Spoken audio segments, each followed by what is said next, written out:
നിങ്ങൾ കാണുമ്പോൾ ഇത് ഭയങ്കര കഥ മുന്നോട്ട് നയിക്കുന്ന മെയിൻ കഥാപാത്രങ്ങൾ ഒരാളാണ് താങ്കൾ.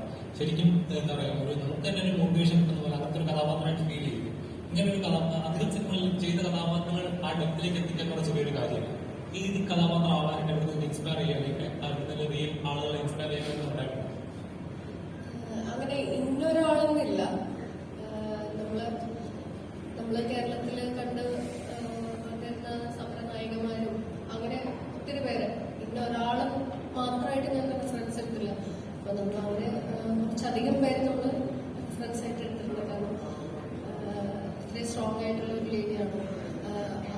സമരത്തിന് നയിക്കുന്ന ആ ട്രൈബിന്റെ ഉള്ളിൽ അവരെല്ലാവരും ഒരുമിച്ച് നയിക്കുന്ന ഒരു സ്ട്രോങ് ലേഡിയുടെ ക്യാരക്ടറാണ്.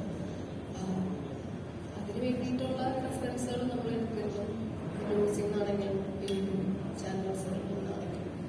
പിന്നെ കൂടുതലും ഭാഷയിലാണ് ഈ ക്യാരക്ടറിന് വേണ്ടിയിട്ട്. നമ്മൾ ആദ്യം രാവണ ഭാഷയാണ് പ്ലാൻ ചെയ്തത്. അതിനുശേഷം നമ്മുടെ കൂടെ അഭിനയിച്ചവര് എല്ലാവരും പണിയ ഭാഷ സംസാരിക്കും. നമ്മൾ പണിയ ഭാഷ സ്ലാങ് ഭാഷ എന്ന് പറയാൻ പറയില്ല. കാരണം മലയാളം തന്നെയാണ് അവർ പറയുന്നത്. ശ്രദ്ധിച്ച് കഴിഞ്ഞാൽ നമുക്ക് മനസ്സിലാവും. അപ്പോൾ അതിന് വേണ്ടിയിട്ട് അവരിൽ തന്നെ നമുക്ക് പ്രസാദ് എന്ന് പറയുന്ന ചേർന്ന് കൂടെ അഭിനയിച്ചിട്ടുണ്ട്.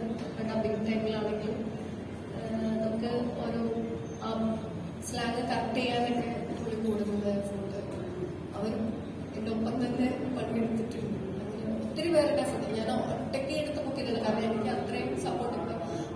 അരുരാജും അതിന് മാത്രമല്ല, അതുപോലെ തന്നെ നമ്മുടെ എ ഡി ടീം ആണെങ്കിൽ പോലും ചില സമയത്ത് നമുക്ക് ഇവരോട് ചോദിക്കില്ല. ഇവര് ചിലപ്പോൾ ദൂരേക്ക് ഇരിക്കുന്നത്. അപ്പൊ നമ്മുടെ കൂടെയുള്ള ഈ മൂവിയുടെ എ ഡി ടീംസ് ആണെങ്കിൽ ഓടിയിരുന്ന് എന്താ വേണ്ടതെന്ന് വെച്ച് കഴിഞ്ഞാൽ പറഞ്ഞു തരാനും എനിക്കൊക്കെ അവരും ഒത്തിരി എഫോർട്ട്. കുറച്ചുകൂടെ പറയാൻ അതായത് ചൂണ്ടെന്ന് പറഞ്ഞാൽ ചൂണ്ടുകൾ ഒടിക്കുന്ന പല ഇൻസിഡൻസ് നമ്മൾ കണ്ടിട്ടുണ്ട്. അതായത് രഞ്ജിപ്പിക്കുന്ന സംശയങ്ങളൊക്കെ നമ്മൾ പറഞ്ഞു. അതുപോലത്തെ സിനിമകൾ ഇപ്പൊ മലയാളത്തിൽ മിസ് ചെയ്തുകൊണ്ടിരിക്കുകയാണ്. തെറ്റ് കണ്ടാൽ തെറ്റെന്ന് പറയാൻ ഒരു മടിയാണ്. പറഞ്ഞാൽ അത് തെറ്റല്ല എന്ന രീതിയിലേക്ക് ആയിക്കൊണ്ടിരിക്കുകയാണ്. ശരിക്കും സിനിമകൾ ഇപ്പൊ അവർക്ക് ഒരു മുന്നോട്ട് വെക്കാനായിട്ട് ഒരു മടിയാണ്. അതോ അവരുടെ നിയമം സംരക്ഷിക്കേണ്ടവരെ ശിക്ഷിക്കുന്ന ആ ഒരു സിസ്റ്റത്തിലേക്ക് വന്നുകൊണ്ടിരിക്കുകയാണ്.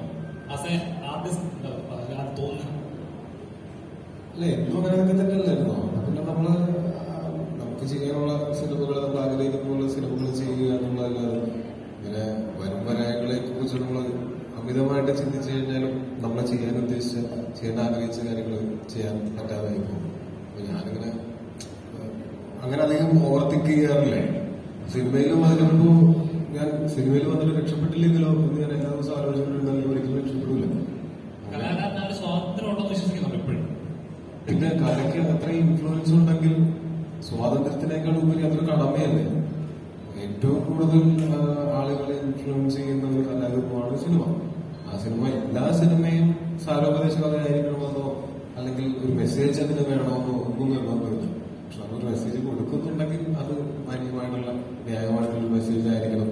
ചുരുങ്ങിയ പക്ഷെ നമുക്കെങ്കിലും അത് ശരിയെന്ന് തോന്നണം എന്നുള്ളത് ശരി തന്നെയാണ്. പക്ഷെ അങ്ങനെ ഇതങ്ങനെ പറഞ്ഞല്ലോ, ഇതങ്ങനെ സാരോപദേശം അങ്ങനത്തെ സിനിമയുമല്ല. ഈ സിനിമയിൽ നമ്മൾ പറയുന്നതിൽ കഥാപാത്രത്തിന്റെ മാനസിക സംഘർഷങ്ങളും ഇയാൾ കാണുന്ന കാഴ്ചകളും അത് ഇയാളിൽ വരുന്ന മാറ്റങ്ങളും ഒക്കെ വെച്ച് നല്ലൊരു സിനിമയ്ക്കുള്ള സ്കോപ്പ് അതിനകത്ത് ഓൾറെഡി ഉണ്ട്. അപ്പൊ ആ സിനിമ കാണാനാണ് ഞങ്ങൾ നിങ്ങളെ തിയേറ്ററിലേക്ക് ക്ഷണിക്കുന്നത്. ബാക്കിയെല്ലാം നിങ്ങളുടെ അസംഷൻസ് ആണ്. നിങ്ങൾക്ക് അതിൽ നിന്ന് എന്ത് മനസ്സിലായി എന്നുള്ളത് ഒരു സിനിമ കണ്ടിട്ട് രണ്ടർത്ഥത്തിൽ ആ സിനിമ മനസ്സിലാക്കിയിട്ടുള്ള ആൾക്കാരൊക്കെ ഉണ്ടാവും. അല്ലെങ്കിൽ കാണുന്നവരുടെ മാനസികാവസ്ഥ അനുസരിച്ച് അവർക്ക് പലതരത്തിൽ ഈ സിനിമയെ അവരുടെ ഉൾക്കൊള്ളാനുള്ള കഴിവനുസരിച്ചിരിക്കും. അപ്പോ ഈ സിനിമ ചെയ്യുന്ന സമയത്ത് നമുക്ക് അങ്ങനെ നമ്മൾ എന്തെങ്കിലും ഇതുകൊണ്ട് ഏതെങ്കിലും ഒരു പെർട്ടിക്കുലർ ആൾക്കെതിരെ പോയിട്ടുണ്ട്. ആ ഏതെങ്കിലും വലിയ ഷൂട്ട് ചെയ്യുകയാണെങ്കിൽ ആ പേരിൽ എന്റെ അടക്കമുള്ള ആളുകളുടെ നേരെ ചൂണ്ടിക്കൊണ്ട് തന്നെയാണ് ഒരു ആശയം എന്ന് പറയാൻ പറ്റുള്ളൂ. നമ്മളെല്ലാവരും പല രീതിയിൽ പ്രിവിലേജ്ഡ് ആയിട്ടുള്ള ആൾക്കാരാണ്. നമ്മളിപ്പോഴും പക്ഷെ നമ്മുടെ മുകളിലേക്ക് മാത്രം നോക്കുള്ളൂ. നമ്മളെക്കാൾ പ്രിവിലേജ് ഉള്ളവരെ മാത്രമേ നമ്മൾ ശ്രദ്ധിക്കുള്ളൂ. നമ്മളെക്കാൾ പ്രിവിലേജ് കുറഞ്ഞവരും ഉണ്ടാവും.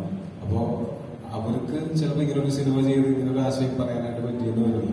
അപ്പൊ നമ്മൾ പറയുന്ന സിനിമയിൽ അങ്ങനെ ആശയം കൂടെ കണ്ടു ചെയ്യുകയാണെങ്കിൽ അവരുടെ ഭാഗം കൂടെ ആൾക്കാർ കാണും എന്നുള്ളത് അത് ഭയങ്കര നല്ലൊരു കാര്യമല്ലേ. അതിന് വിമർശിക്കപ്പെടേണ്ടയോ അല്ലെങ്കിൽ അതിനങ്ങനെ ആക്രമിക്കപ്പെടേണ്ടയോ ആവശ്യം ഉണ്ടെന്ന് എനിക്ക് തോന്നുന്നില്ല. അതുകൊണ്ട് ഞങ്ങൾ അങ്ങനെയൊന്നും പ്രതീക്ഷിക്കുന്നില്ല. താങ്കളുടെ അഭിപ്രായത്തിൽ ഇതൊരു ജനാധിപത്യമാണെന്നോ ജനങ്ങളുടെ മേലുള്ള ആധിപത്യമുള്ളതാണോ തോന്നുന്നത്? എന്നൊരു കാര്യം ചെയ്യുമ്പോഴും മറ്റേ പറയാനുള്ളത്